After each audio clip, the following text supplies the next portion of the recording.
আসসালামু আলাইকুম। এই মুহূর্তে আছি দুর্গাহাট ইউনিয়নের বাইগুনি গ্রামে। তো আমার পিছনে দেখতে পাচ্ছেন যে একটা প্রাচীনতম মসজিদ। সো এই মসজিদ নিয়ে একটু সংক্ষিপ্ত আলোচনা করব এবং এই মসজিদের সংক্ষিপ্ত ইতিহাস আপনাদেরকে জানানোর চেষ্টা করব। তো এই বিষয়ে কথা বলবো আমার শ্রদ্ধেয় এক বড় ভাইয়ের সাথে। তো সবাই সঙ্গেই থাকুন।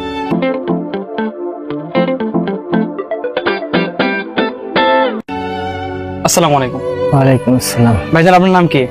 নাম মতিয়ার রহমান। মতিয়ার রহমান ভাই, কেমন আছেন? আছি আলহামদুলিল্লাহ। আপনি ভালো আচ্ছা, আছেন? হ্যাঁ আলহামদুলিল্লাহ ভালো আছি।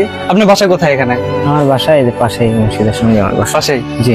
আসলে এই যে প্রাচীনতম মসজিদ, এই সম্পর্কটা একটু আমাদেরকে একটু জানাবেন। ধন্যবাদ। আসলে এই মসজিদটা আমরা জন্মের পর থেকেই, বোঝার পর থেকেই দেখতেছি এখানে একটা মসজিদ আছে। আচ্ছা, মসজিদটা বাপ দাদা পূর্বপুরুষ এভাবে দেখে গেছে, আমরা এভাবে দেখছি। তবে মসজিদটা সব সময় এই যে ঝাউ জঙ্গল